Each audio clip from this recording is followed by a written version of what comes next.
Hello दोस्तों, good evening. कैसे हैं आप सब लोग? आशा है कि आप सभी अच्छे हैं, खुश हैं, मस्त हैं। तो खुश रहें, मस्त रहें और आगे बढ़ते रहें। पीछे 2-3 कोई अर्जेंट कार्य हो गया था, वो मेरे बिना हो नहीं पा रहा था, तो इसलिए मुझे क्लास को ड्रॉप करना पड़ा।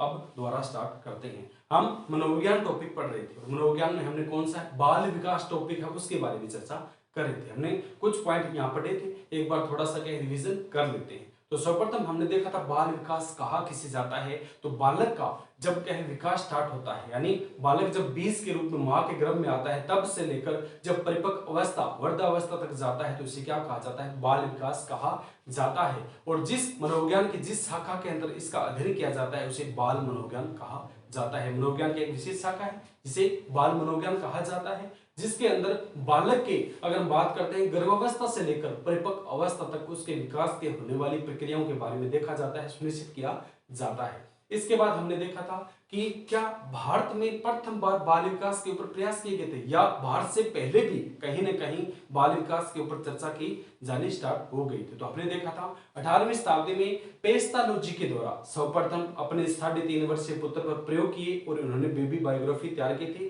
उन्होंने विकास के चरण अपने पुत्र के ऊपर आजमाए थे और देखे थे कि हाँ, बालकों का विकास इस प्रक्रिया के माध्यम से होता है। इसके बाद में 19वीं शताब्दी में अमेरिका में बाल अध्ययन आंदोलन की शुरुआत होती है, जिसके जन्मदाता स्टैनली हॉल थे। उन्होंने क्या विभिन्न प्रकार के आंदोलनों में सक्रिय योगदान दिया था, इसलिए इनका जन्मदाता कहा जाता है। इन्हीं के माध्यम से 2 संस्थाओं की स्थापना हुई, चाइल्ड स्टडी सोसाइटी है एंड चाइल्ड वेलफेयर ऑर्गेनाइजेशन है। ये संस्थाएं हुई थी, इनके माध्यम से लोग बाल विकास के बारे में जानने लगे। इसके बाद में अगर बात करते हैं, न्यूयॉर्क में प्रथम बाल गृह स्थापित किए गए थे। बाल सुधार गृह सर्वप्रथम कब किए थे? न्यूयॉर्क में स्थापित किए जाते हैं, 1887 में है। इसी के बाद 1920 तक आते आते बाल विकास पर अनेक पुस्तकों का प्रकाशन स्टार्ट हो गया था, यानी इसके ऊपर विभिन्न प्रकार की पुस्तकें हैं वो आने स्टार्ट हो गई थी। लोग पुस्तकों को पढ़ते और उनके बारे में जानने लगे थे। भारत में प्रथम बार बाल विकास पर चर्चा करने वाले 1930 में गिजुभाई जोधका के द्वारा, गिजुभाई बोध का भी लिखा जाता है, कई बार जोधका है,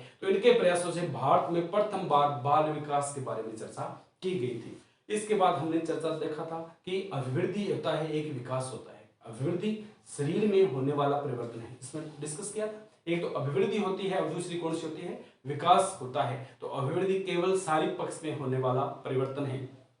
दूसरा हमने देखा था विकास है, तो इसमें शारीरिक और मानसिक, शारीरिक और क्या है? मानसिक, यानी विभिन्न प्रकार के चरणों में आंतरिक भी होता है, शारीरिक भी होता है, दोनों प्रकार का समावेश होता है। विकास में संपूर्ण प्रकार का परिवर्तन होता है।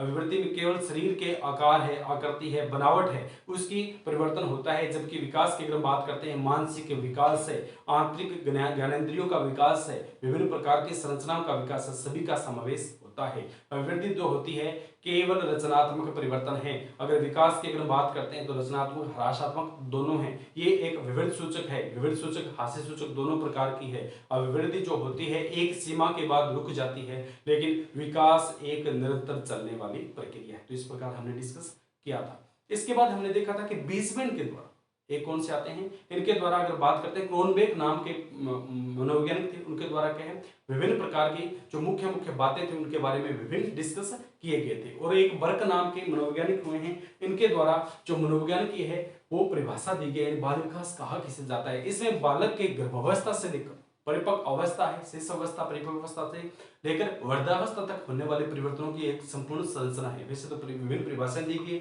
लेकिन मोस्टली यहीं से क्वेश्चन उठते हैं। तो क्योंकि ये क्या सारा का समावेश है, तो कोई तो क्या कहता है गर्भ से लेकर वृद्धावस्था तक, कोई कहते हैं गर्भ से लेकर परिपक्व अवस्था तक, कोई क्या कहते हैं गर्भ से लेकर शेष अवस्था तक, लेकिन ये संपूर्ण जीवन प्रक्रिया के बारे में एक परिभाषा दे देते हैं, इसलिए यहाँ से क्वेश्चन ज्यादा बनते हैं। इसके बाद हमने देखा था श्रीमती हरलोग के अनुसार विकास क्रम में होने वाले परिवर्तन यानी किस प्रकार होता है। तो उन्होंने क्या 4 प्रकार बताए थे, यानी आकार में परिवर्तन है, अनुपात में परिवर्तन है, पुराने चिन्हों का लोप है और नवीनतम चिन्हों का उदय है। आकार शारीरिक हम आकार देखते हैं, व्यक्ति का परिवर्तन होता रहता है। अनुपात है, शारीरिक अंगों का अनुपात है, एक विशिष्ट क्रम प्रक्रिया के द्वारा अनुपात में परिवर्तन होता है। हाथ बढ़ेगा, पैर बढ़ेंगे, नाक की प्रक्रिया बढ़ेगी, संरचना बढ़ेगी, इस प्रकार के आकार अनुपात में परिवर्तन होता है। तीसरा हमने देखा था पुराने चिन्हों का लोप है, यानी हम देखते हैं कि एक उम्र के बाद कोई जो व्यक्ति बच्चा होता छोटा 6 वर्ष के बाद या इससे आसपास में कहे और दूध, माँ का दूध पीना छोड़ देता है, इस प्रकार के पुराने चिन्हों का लोप हो गया। और नवीनतम चिन्हों का उदय है, दाढ़ी मूंछों का आना है, शरीर के विभिन्न हार्मोन परिवर्तन है। तो इस प्रकार हमने ये प्रक्रिया देखी। इसके बाद हमने देखा था कि विकास के अंदर बात करते हैं तो विकास को प्रभावित करने वाले कारक है, कौन कौन से factor affecting of our development है, कौन कौन से कारक थे। तो पहले हमने देखा था वंशानुक्रम कारक है, माता पिता से हमने द्वारा कहे जो कारक मिलते हैं, जीव दरे का सिद्धांत है, और हमने यहाँ पर देखा था कि विभिन्न हार्मोन परिवर्तन है, ठीक है, एड्रिनल ग्रंथि है। इस प्रकार हमने क्या सभी संरचनाओं के बारे में चर्चा की थी। इसके बाद दूसरा हमने देखा था कि वातावरणीय कारक है, विद्यालय है, सामाजिक या सांस्कृतिक है, भौगोलिक वातावरण है, किस परिवेश में रहते हैं, तो यहाँ तक हमने चर्चा की थी। अगर वंशानुक्रम की बात करते हैं तो इसमें अगर हम बात करते हैं तो एक मनोवैज्ञानिक है बीजमैन है, उनके द्वारा एक सिद्धांत दिया गया है जिसे क्या कहा जाता है, बीजमैन का जनन द्रव्य का सिद्धांत है। बीजमैन का क्या कहलाता है, जनन द्रव्य का सिद्धांत है। बीजमैन एक बात कहते हैं कि मनुष्य जिस द्रव्य से बनता है, यानी मनुष्य का जो निर्माण है जिस द्रव्य से होता है वो कभी नष्ट नहीं होता है। तो ये क्या कहलाता है, बीजमैन का जनन द्रव्य का सिद्धांत है कि शरीर का निर्माण करने वाला जनन द्रव्य कभी भी नष्ट नहीं होता है, ये लगातार पीढ़ी दर पीढ़ी क्या चलता रहता है, इसलिए इसे क्या कहा जाता है, बीजमैन का जनन द्रव्य का सिद्धांत है। यानी जो द्रव्य हमारे माता पिता में था, हमारे दादाजी में था, दादा दादी में था, वो आगे पीढ़ी दर पीढ़ी क्या चलता रहता है, तो इसे क्या कहा जाता है, बीजमैन का जन्म द्रव्य का सिद्धांत है। यानी मुख्य पॉइंट एक इसे मानते हैं, द्रव्य पॉइंट को मानते हैं कि वह जो द्रव्य है जिससे बालक का निर्माण होता है यह कभी नष्ट नहीं होता है, यह पीढ़ी दर पीढ़ी क्या है आगे स्थानांतरित होता रहता है। देखते हैं कि बालक जो होता है लगभग माता पिता के गुणों के अनुसार होता है, जैसे माता पिता तो उनके अनुरूप उनमें क्या गुण आते हैं, तो ये क्या है, क्यों आते हैं, क्योंकि ये माता पिता में जो द्रव्य है उन द्रव्यों की संरचना का अनुरूप एक तो बालक है,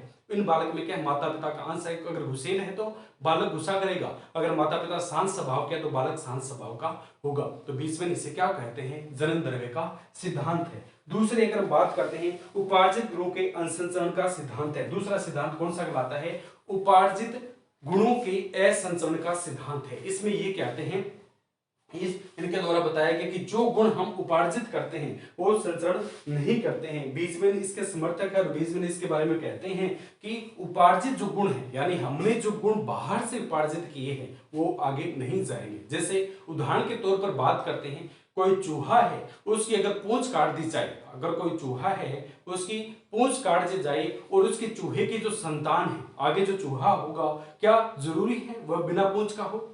वह चूहा जो होगा, जो जिसकी पूंछ हमने काट दी है, उससे उत्पन्न होने वाला नवीनतम जो चूहा है, नया चूहा होगा, उसकी नई संतान होगी, वो बिना पूंछ के नहीं होगी, उसके पूंछ साथ में आएगी। जब उसका जन्म होगा तो पूंछ उसके साथ आएगी। तो ये क्या कहलाता है, उपार्जित गुणों के असंचरण का सिद्धांत। बीजमैन इसमें कहते हैं कि जो हमने गुण उपार्जित किए हैं वो संचरण नहीं करेंगे, आगे नहीं चलेंगे, जबकि द्रव्य का सिद्धांत है वो लगातार पीढ़ी दर पीढ़ी क्या है चलता जाएगा। तो दूसरा कौन सा आता है, उपार्जित गुणों के असंचरण का सिद्धांत है। तीसरी अगर बात करते हैं उपार्जित गुणों के संचरण का सिद्धांत है, उपार्जित गुणों के संचरण का सिद्धांत है। दूसरा कौन सा था, उपार्जित गुणों के असंचरण का सिद्धांत है, जिसके बीजमैन उन्होंने बताया था कि चूहे की आगे पीढ़ी नहीं चलेगी। ठीक है, इसमें उपार्जित गुणों के संचरण का सिद्धांत, इसमें क्या कहा जाता है कि जो हम गुण उपार्जित करते हैं उनका संचरण होता है। इसमें क्या होता है,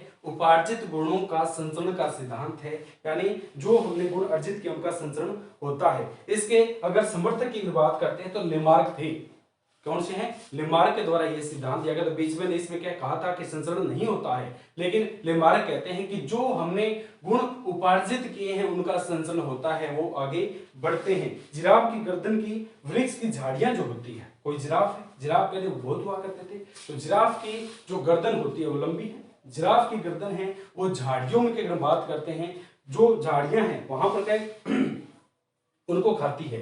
किसी वृक्ष की अगर बात करते हैं तो वृक्ष की झाड़ियों को जिराफ खाता है, तो वो अपनी गर्दन से खाता है।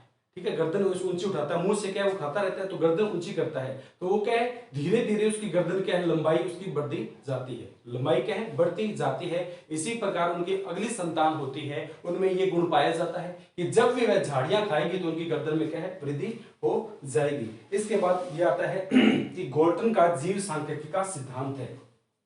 तो लेमार्क ने कौन कहा था, लेमार्क के द्वारा बताया गया था कि जो हम गुण अर्जित करते हैं वो आगे बढ़ते हैं। इसके बाद आता है कि गोल्टन का जीव सांख्यिकी का सिद्धांत है। इसमें गार्टन ने कहा था कि इसमें गुणों का संचरण तो होता है, इसमें क्या है, अगर गोल्टन की अगर हम बात करते हैं तो गोल्टन ने सिद्धांत दिया था और इस सिद्धांत का नाम निकलता है जीव सांख्यिकी का सिद्धांत है कि बालकों के गुणों का संचरण, कि बालकों में, ये अपने सिद्धांत में क्या बात बताना चाहते हैं कि बालकों में गुणों का जो संचरण है केवल माता पिता का लेकर नहीं होते।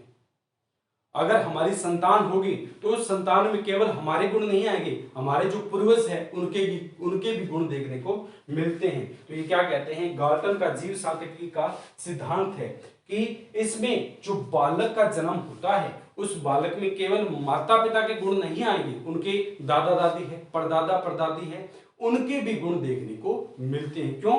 द्रव्य, जीव द्रव्य है वो लगातार पीढ़ी दर पीढ़ी चलता आ रहा है। तो गोल्टन इसमें बताना चाहते हैं कि केवल माता पिता के गुणों का केवल बालकों में समावेश नहीं देखना, बल्कि उसके साथ उनके पूर्वजों का समावेश भी देखा जाता है। देखा है, कई बार होते हैं कि कोई जो बच्चा होता है वो कहते हैं ये तो बिल्कुल दादा तक है। क्यों? उनके जो संचरण के गुण है वो वहां से क्या पीढ़ी दर पीढ़ी आगे बढ़ रहे हैं। इसके बाद की अगर बात करते हैं कि मेडल ने एक सिद्धांत दिया था और मेडल के द्वारा क्या है, एक सिद्धांत का प्रयोग किया और इस सिद्धांत का उनके द्वारा प्रयोग जो था वो मेडल ने काले व सफेद चूहों पर और मटर के दानों पर इसका प्रयोग किया था। मेडल ने कहा था कि मैं एक प्रयोग कर रहा हूं, इस प्रयोग का मैंने जो क्या चूहे के ऊपर किया था और मटर के जो दाने हैं उनके ऊपर प्रयोग किया था। यह निष्कर्ष निकाला कि माता पिता से 29 सालों में भिन्नता पाई जाती है और उन्होंने यह निष्कर्ष निकाल कर बताया कि मटर के दाने हैं वो क्या है, एक मिट्टी में बोते हैं समान, कोई तो क्या है मटर का पौधा है बहुत प्रफुल्लित हो जाता है, बहुत क्या है मटर लगती है, कईयों का क्या है बिल्कुल कमजोर रह जाता है। तो ये क्या कहते हैं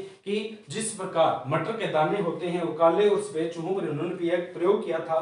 इनमें अगर हम बात करते हैं तो प्रक्रिया तो सभी में एक प्रकार की होती है, लेकिन उनमें जो नवीनतम पौधे होंगे या नवीनतम चूहा होगा, नवीनतम संतान होगी, उनमें क्या है परिवर्तन पाया जाता है। तो ये हमने क्या देखा था, वंशानुक्रम है। ये कौन सा आता है, वंशानुक्रम के प्रभाव है। कल हमने वैसे देख लिए थे वंशानुक्रम प्रभावित करने वाले कारक है, लेकिन ये थोड़े से क्या है कुछ सिद्धांत है जो बताए गए थे, ये इन वैज्ञानिकों के द्वारा है। अब हम इसके बाद हम पढ़ेंगे कि बाल विकास है। बाल विकास की अगर बात करते हैं इनके सिद्धांत है, बाल विकास का क्या है सिद्धांत है, यानी विकास जो होता है एक प्रक्रिया के माध्यम से होता है, एक श्रृंखला के माध्यम से होता है, तो उनके बारे में चर्चा करेंगे। तो बाल विकास के सिद्धांत है। अगर हम बात करते हैं पहले की बात करते हैं तो पहला इसमें विभिन्न मनोवैज्ञानिकों के द्वारा विभिन्न प्रकार के सिद्धांत दिए गए थे। इसमें पहला सिद्धांत आता है बाल विकास के सिद्धांत की अगर हम बात करते हैं तो विकास की दिशा का सिद्धांत है। पहला कौन सा आता है, विकास की दिशा का सिद्धांत है, यानी बालकों का जो विकास होता है उनकी एक निश्चित दिशा होती है।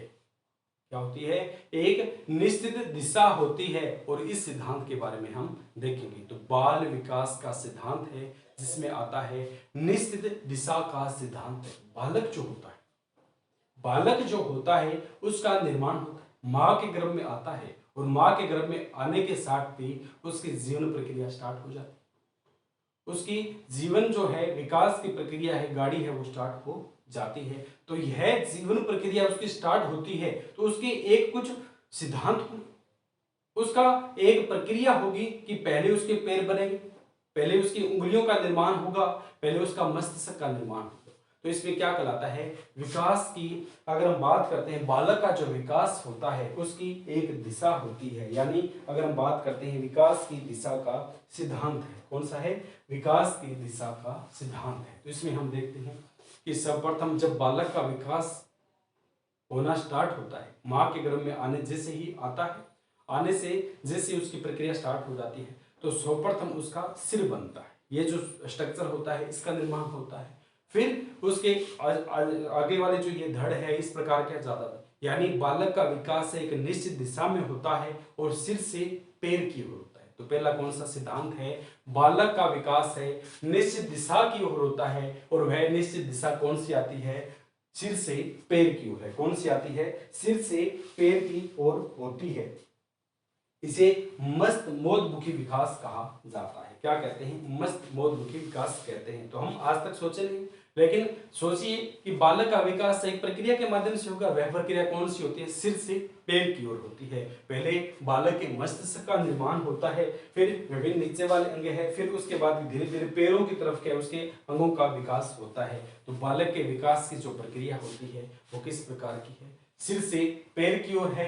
इसे अगर हम बात करते हैं मस्त मोदमुखी कहा जाता है या सिफलोकोटल भी कहते हैं। इसे क्या कहा जाता है, सिफलोकोटल भी कहा जाता है। और इसे केंद्र से अगर हम बात करते हैं, इस विकास की प्रक्रिया को किस दूसरे नाम से जाना जाता है, तो इसे अगर हम बात करते हैं केंद्र से परिधीय विकास कहते हैं। यानी बीच में केंद्र पॉइंट, सेंट्रल पॉइंट कौन सा है, मस्तिष्क है, और उसके परिधीय विकास में क्या संपूर्ण अंगों का विकास होता है। तो पहला हमने सिद्धांत कौन सा पढ़ा है, निश्चित अगर हम बात करते हैं दिशा का सिद्धांत है। दूसरा अगर हम बात करते हैं तो निश्चित दिशा होती है, इसमें क्या निश्चित दिशा होती है, उसमें बालक का विकास होता है। वो किस प्रक्रिया से, सिर से पैर की होती है, और किस प्रकार ये बनते हैं। अगर हम बात करते हैं कि कोई जो बालक है उसका प्रथम माह है, उसका क्या जन्म हो गया है, और वह प्रथम माह में उसका पहला महीना जन्म हो गया, इस सृष्टि में आ गया है, तो सर्वप्रथम वह कौन सी क्रिया करता है, कौन सी प्रक्रिया करता है। जन्म से पहले भी सिर से पैर की ओर प्रक्रिया लागू होती है, और जन्म के बाद में सिर से पैर की प्रक्रिया लागू होती है। बालक जब जन्म लेता है तो आप देखिएगा कि सर्वप्रथम पहले माह में कौन सी प्रक्रिया अपनाता है, सिर उठाना है। सर्वप्रथम वह कौन सा है, सिर से पैर की ओर चलेगा। पहले माह में बालक जो होता है वो सिर उठाना स्टार्ट करता है, यानी सिर को ऊपर नीचे करता है। अगर इसके बाद की बात करते हैं, 3 माह का जब हो जाता है, पहले माह में कौन सा करता है, सिर ऊपर उठाता है।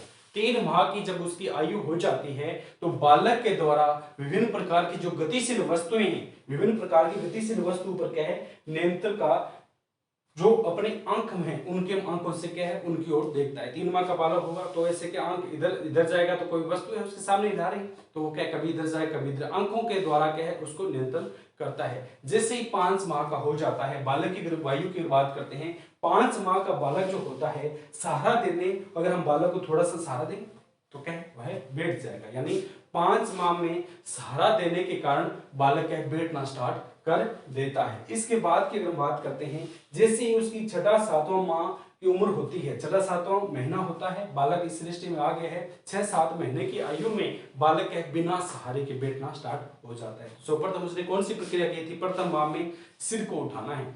3 माह की आयु में उसने क्या है, विभिन्न प्रकार की गतिशील वस्तुओं को अपनी आंखों से टटोलना स्टार्ट कर दिया था। 5 माह की जब उसकी आयु हो जाती है तो वह सहारे के माध्यम से बैठना स्टार्ट कर देता है। और 5-6 के बाद में क्या, 6-7 माह का जब हो जाता है तो बिना सहारे के वह बालक बैठना स्टार्ट कर देता है। और 7वां-8वें की उम्र की अगर बात करते हैं, 7-8 महीने की बात होती है, तो वह क्या सहारे के माध्यम से वह खड़ा होना स्टार्ट कर देता है। सहारा थोड़ा सा देंगे तो क्या है, वह खड़ा होना स्टार्ट हो जाता है 7वें-8वें माह में। इसके बाद की अगर बात करते हैं, 9वां-10वां माह जब आता है तो बिना सहारे के वह खड़ा हो जाता है। 9वें-10वें माह में जो बालक होता है वो बिना सहारे के खड़ा हो जाता है। इसके बाद अगर बात करते हैं, 1 वर्ष का है तो बिना सहारे के क्या चलना थोड़ा सा स्टार्ट कर देते हैं। 1 वर्ष का होता है बालक है, चलने लग जाते हैं। कई बालक है वो थोड़े लंबे समय के बाद चलते हैं, लेकिन मोस्टली जो बच्चे होते हैं 1 वर्ष की आयु तक चलना स्टार्ट कर देते हैं। इसके बाद 2 वर्ष की अगर बात करते हैं तो दौड़ना है, टेढ़ी मेढ़ी लकीरें खींचना, इस प्रकार विभिन्न प्रक्रियाएं जो है स्टार्ट कर देते हैं। इसके बाद की अगर बात करते हैं, जैसे ही बालक की उम्र हुई 3 वर्ष की है, 3 से 4 वर्ष का होता है, तो वह क्या कूदना है, विभिन्न प्रकार की आकृतियां बनाना है, ट्राईसाइकिल है, वो साइकिल से छोटी सी चलाना सीख जाता है और भाग दौड़ करना सीख जाता है। तो इस प्रक्रिया में आपने देखा कि बालक का जो विकास है सिर से लेकर पैर की ओर हो रहा है। यानी सबसे पहले बालक ने सिर उठाना स्टार्ट किया, फिर उसकी अगर हम बात करते हैं तो ज्ञानेंद्रियों का प्रयोग क्या है, ऊपर की तरफ कर रहा है, फिर धीरे धीरे क्या है, विभिन्न प्रकार के नीचे की ओर क्या है वह चल रहा है। तो बालक का विकास है गर्भ के माध्यम से भी सिर से पैर की ओर होता है, और इस सृष्टि में आने के बाद में बालक का विकास है, यानी उनकी प्रक्रियाएं जो होती है वो सिर से पैर की ओर चलती है। तो ये हमारा पहला कौन सा नियम था, निश्चित दिशा का नियम है। कौन सा था, निश्चित दिशा का नियम है। दूसरा अगर बात करते हैं कि जो विकास की गति है, विकास की जो गति है वो बालक की एक समान नहीं रहती। विकास की गति की अगर बात करते हैं तो बालक जो होता है, शिशु होता है, उसकी गति है विकास करने की होती है, वो एक समान नहीं रहती। कभी विकास की दर कम हो जाती, कभी विकास की तरफ बढ़ जाती है। शेष अवस्था है, बाल्यावस्था है, किशोरावस्था है। तो शेष अवस्था में कोई जो बालक होता है उसकी विकास की जो गति होती है वो तीव्र रहती है, उसके बाद में धीरे धीरे कम होती है, किशोरावस्था में प्रारंभ होने में क्या फिर कम हो जाती है। तो इस प्रकार के विकास की गति का सिद्धांत है कि बालकों में विकास की गति क्या है, निश्चित नहीं रहती है। तीसरी अगर हम बात करते हैं, तीसरा नियम की बात करते हैं, विकास क्रम का सिद्धांत है। कौन सा आता है? विकास के क्रम का सिद्धांत है, यानी विकास एक क्रम के माध्यम से होता है, विकास क्रम का सिद्धांत है। इसकी अगर हम बात करते हैं, इसमें कोई भी जो बात होती है तो बालक सबसे पहले क्या उसे सुने। बालक को अगर बात करते हैं, विकास के क्रम का सिद्धांत है, तो कोई भी अगर उसे बात बोलेंगे तो सर्वप्रथम बालक सुनना पसंद करता है। कोई शुरू छोटा बच्चा होता है तो उसको पहले बोलते हैं, वो क्या सुनना पसंद करता है। तो विकास का एक क्रम होता है, सर्वप्रथम बालक क्या सुनता है, सर्वप्रथम क्या करता है, बालक सुनता है, उसके बाद बोलता है। ठीक है, पहले सुनेगा फिर बोलता है। पहले रिपीट करते हैं, छोटे बच्चे होते हैं जब तक तो बोलना नहीं सीखते हैं तो उनके पेरेंट्स या माता पिता जो भी है आस पड़ोस के हैं वो लगातार उससे बतियाते हैं कि वह बोलना स्टार्ट करते हैं। तो सर्वप्रथम हम क्या है बोलेंगे तो वो क्या सुनना स्टार्ट करता है, फिर वह क्या धीरे धीरे बोलना प्रक्रिया की जो प्रक्रिया है वो स्टार्ट करता है। इस प्रकार क्या है फिर लिखेगा, फिर क्या है याद करेगा। इस प्रकार के विकास का जो नियम है वो एक क्रम के माध्यम से चलता है। तो पहले क्या निश्चित दिशा का नियम है और निश्चित एक दिशा होती है विकास का।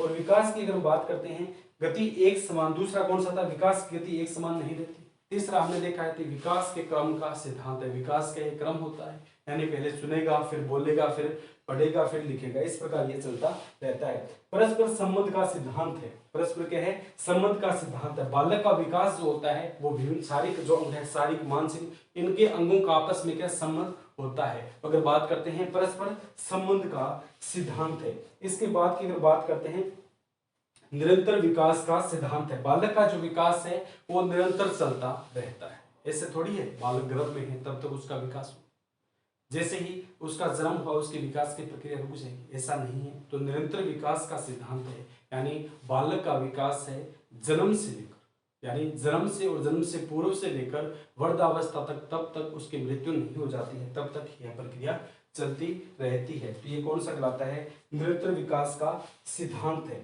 इसके बाद अगर बात करते हैं एकीकरण का सिद्धांत है, यहां से कई बार क्वेश्चन पूछे जाते।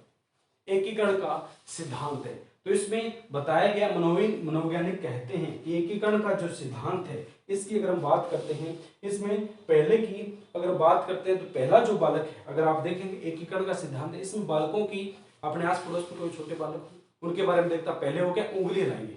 पहले क्या कोई भी जो बालक होते हैं हाथों में पैरों की क्या उंगलियां हिलाते हैं, हाथों में पैरों की उंगलियां हिलाते हैं तथा बाद में वह उंगलियों के दोनों ये पंजे हैं उनको हिलाएंगे। सर्वप्रथम क्या है उंगलियों को हिलाते हैं। तो ये कौन सा कहलाता है? एकीकरण का सिद्धांत है। तो क्वेश्चन पूछ लिया जाता है एक बालक के द्वारा अपने उंगलियों को आगे पीछे किया जाता है, किस सिद्धांत पर आधारित है? तो एकीकरण के सिद्धांत पर आधारित है।